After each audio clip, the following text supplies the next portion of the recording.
네, 반갑습니다. 오늘 되게 많이 온 것 같은데요. 네, 잘 나왔습니다.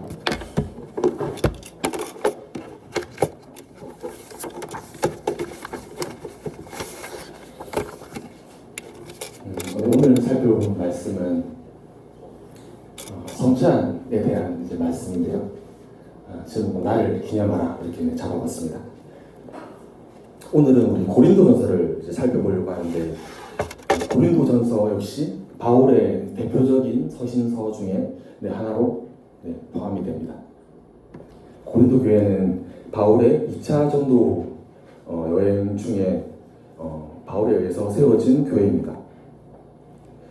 고린도는 그 고대 그리스 지역에 해당되는 지역인데 상업적으로 매우 융성하게 발달을 하였습니다. 고린도 역사를 잠깐 살펴보면 기원전 10세기부터 매우 풍요로운 도시로 발전을 해왔는데, 기원전 147년에 로마에 저항을 하다가 로마 장군에 의해서 폐허가 되도록 진멸된 역사가 있었습니다. 로마는 항복한 나라에 대해서는 그저 이제 식민지로 삼고 세금을 먹이는 것에 말지만은 저항하는 나라에 대해서는 진멸해버리는 잔혹한 면을 가지고 있었습니다. 100년간 이 고린도라는 도시가 폐허로 있다가 이 도시가 다시 세워졌는데요. 이제 그 이유는 로마에서 이제 전역한 군인들에게 나눠줄 땅이 모자랐기 때문에 이 도시가 새로 건설되게 되었습니다. 바울이 선교할 당시에도 겨우 100년 남짓한 역사를 지녔지만 고린도는 여전히 경제적으로 매우 풍요로움을 누리고 있었습니다. 고린도 전서를 이제 살펴보려고 고린도 전서를 이제 살펴보면은 고린도 교회에 나타난 여러 가지 문제들을 이제 바울이 건면하는 내용을 담고 있습니다. 그 문제들이 이제 고린도 전서의 어떤 구성을 나타낼 수 있는데요. 먼저는 파벌의 문제가 발생했었고, 다음에 은행의 문제, 다음에 성도 간의 손사의 문제, 우상제물을 먹는 문제, 성만찬의 문제, 은사의 문제, 부활의 문제 등을 여기서 고린도전서를 통해서 다루고 있습니다. 덕분에 우리 현대를 살아가는 우리 역시 이러한 문제들에 대한 교훈을 얻을 수 있었습니다. 오늘의 본문은 성찬을 다루고 있습니다. 여러분 혹시 성찬이 뭔줄 다들 아시나요? 네. 그 교회의 기본적인 기능 중에 말씀 선포와 성례전이 교회의 기본 기능이라고 합니다. 이 성례전을 이제 구분을 하면은 세례와 성찬으로 이렇게 나눠볼 수 있습니다. 우리 교회도 이제 부활절쯤에 이 성찬을 했던 것으로 기억이 나는데요. 이제 빵과 포도주를 나누고 예수님을 기념하는 예식을 의미합니다. 이 성찬은 세례받은 교인들이 참석할 수 있는데 그래서 보통 어른 예배에서 실행이 됩니다. 오늘 본문인 이 고린도전서에서는 고린도 교회에 있었던 이 성찬의 문제를 지적하기 위해서 작성이 되었습니다. 우리가 배웠던 복음서에도 이 성찬의 사건이 매우 자세히 기록이 되어 있습니다. 예수님께서 잡히시기 전날에 제자들과 식탁을 통해서 떡과 이 포도주를 나누면서 이 떡은 나의 살이요, 포도주는 나의 피라, 이렇게 이것을 마시라고, 그래야 나와 상관이 있다, 이렇게 말씀을 하였습니다. 그래서 오늘 전체 질문은 왜 성찬을 드릴까라는 질문을 한번 던져보려고 합니다. 첫 번째는 이 십자가의 의미를 깨닫기 위해서입니다. 고린도전서 11장 26절입니다. 여러분 목소리로 한번 읽어보도록 하겠습니다. 시작.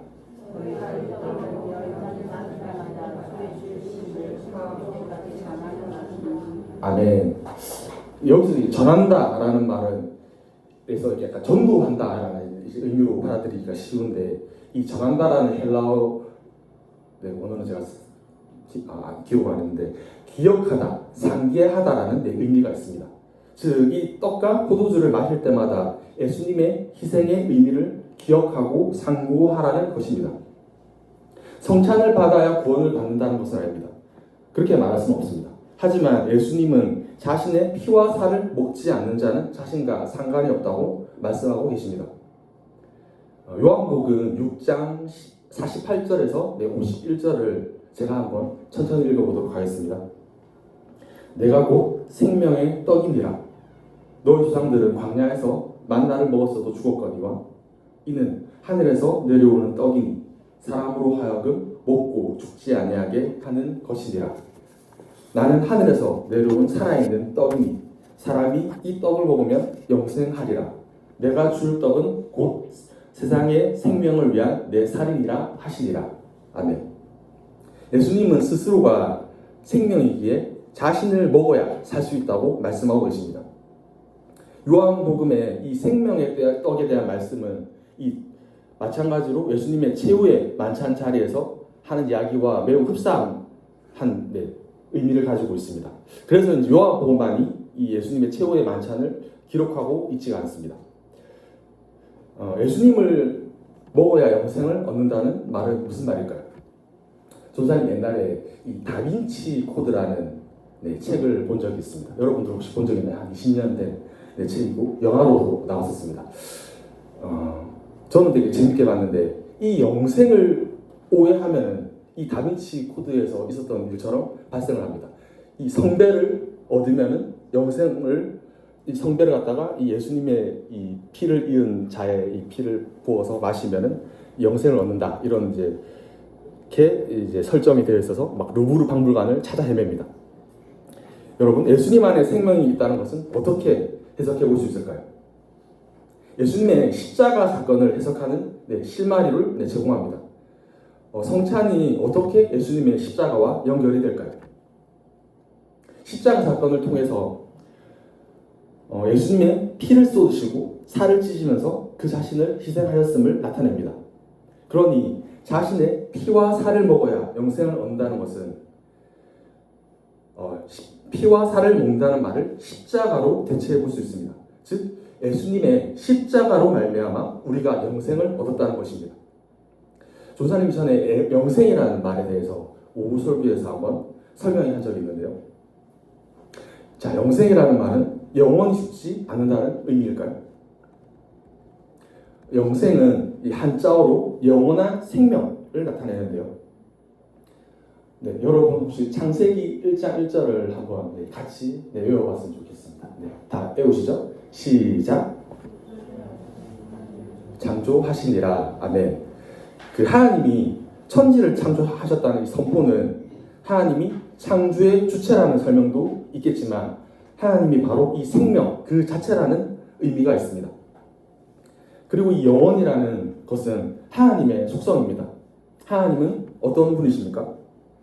가장 먼저 생각나는 것은 하나님은 거룩하다라고 할 수 있고 또한 영원하시며 무한하시며 신실하시며 변함이 없으시다라는 게 하나님의 속성입니다. 즉 하나님께 속한 생명이 바로 영생이라는 것입니다. 십자가 전에도 사람은 살아있었지만 십자가 사건 이후에야 인간은 영생을 가지게 되었습니다. 영혼의 또 다른 의미는 새로움이라는 의미를 가지고 있습니다. 그제서야 사람은 새로운 생명을 갖게 된다는 것입니다. 하나님이 주인 되시는 인생이 바로 영원한 생명입니다. 즉 십자가로 말미암아 하나님과 인간의 화평이 이루어졌다는 것입니다. 두 번째는 예수님의 삶을 따라 살게 하기 위해서입니다. 고린도전서 11장 27절입니다. 여러분 목소리를 한번 읽어보도록 하겠습니다. 시작.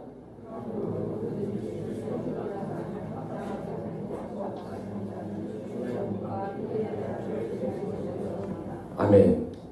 예수님의 이 십자가의 효과만을, 이 영생만을 누리는 것이 예수님의 제자가 아니라는 것입니다. 예수님의 가르침대로 살아가는 것이 예수님의 제자라고 할 수 있습니다. 합당하게 먹고 마신다라는 것은 그저 이 정해진 예식의 절차에 따라서 행한다는 것이 아닙니다. 예수님의 살과 피를 먹는다는 것은 예수님의 가르침대로 예수님의 삶을 따라 살아감을 의미합니다. 우리가 예수님의 피와 살을 먹는다는 것은 예수님의 피와 살을 예수님 그 자체 혹은 예수님의 가르침으로 대체할 수가 있습니다. 예수님의 피와 살을 먹는다는 의미는 예수님의 그 가르침대로 우리가 따라간다는 것을 의미합니다. 마태복음 16장 24절입니다. 제가 한번 천천히 읽어보겠습니다. 이에 예수께서 제 아들에게 이르시되 누구든지 나를 따라오려거든 자기를 부인하고 자기 십자가를 지고 나를 따를 것이니라. 아멘. 예수님을 따르는 삶이란 자신을 비우고 하나님의 뜻 앞에 순종한 삶을 의미합니다. 하나님의 말씀 앞에 순종한다는 것은 자신의 생각을 내려놓는다는 것을 의미합니다. 육체적 정욕을 따라 살아가지 아니하고 성령의 소욕을 따라 살아가는 것입니다. 내 자아를 비울 때 하나님이 주인이 되어 내 인생을 이끌어 가십니다. 요한복음 12장 24절입니다. 제가 한번 읽어보겠습니다. 내가 진실로 너에게 이르노니 한 알의 밀이 땅에 떨어져 죽지 아니하면 한 알 그대로 있고 죽으면 많은 열매를 맺느니라. 아멘. 한 알의 겨자씨가 자신이 온전히 썩을 때야만 열매를 맺을 수가 있습니다. 나의 의가 부정될, 나의 의를 부정할 때 하나님의 의가 드러날 수가 있습니다. 나의 의로 가득 차 있다면 모든 것이 나의 공로이기 때문에 하나님의 공로는 전혀 없습니다. 모든 것이 자신의 공로로 돌릴 때 그 인생에는 감사가 없습니다. 하나님이 주시는 복 역시 그저 마땅히 여깁니다. 자신이 잘했기 때문에 복을 받는다고 결론을 내립니다. 결국 예수님을 따라 살아간다는 것은 하나님이 주인 되시는 삶을 살아가는 것입니다. 이 세 번째 의미로 성찬의 의미는 식탁 교제를 통한 교회 공동체의 하나됨을 의미합니다. 고린도 교회 내에서도 이 고린도 전서가 기록된 이유 자체가 고린도 교회에서 성찬에 관련된 문제가 발생하였는데요.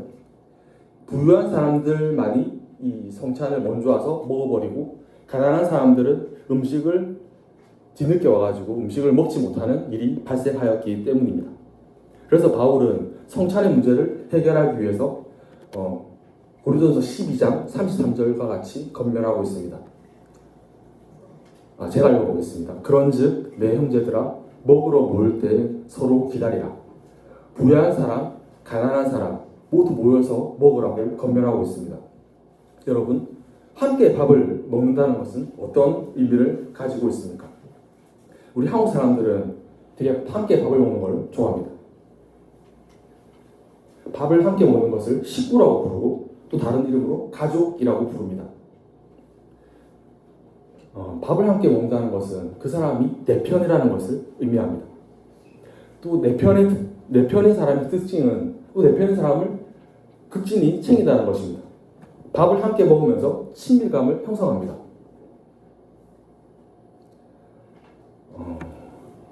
그렇지만 식사를 함께 하는 것 이상 하는 것은 더 이상 그와 내가 적이 아님을 의미하기도 합니다. 초대 공동체는 날마다 함께 떡을 떼기를 힘썼다고 합니다. 이 자발적으로 누군가와 밥을 먹는다는 것은 그 사람이 나의 원수일 때는 그렇게 하기 힘들겠죠. 예수님께서는 교회 내에서 차별도 없이 계급도 없이 함께 살아가기를 바랬습니다. 유대인들은 부정한 자들과 밥을 먹지 않는 이 정결 율법이 있었습니다. 하지만 예수님은 세리와 창기와 함께 식사를 하셨습니다.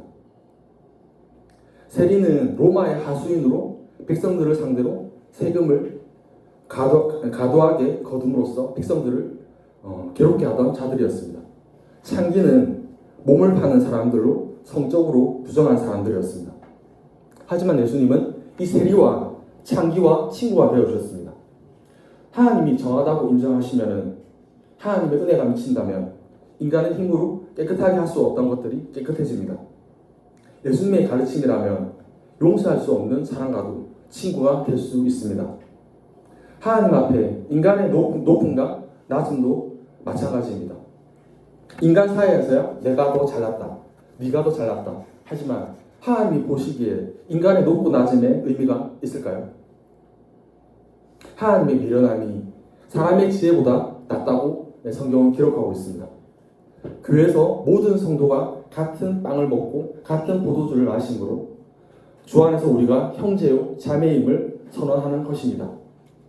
우리는 그리스도의 형제라고 선언하는 것입니다. 마태복음 3장 33절에서 35절 말씀입니다.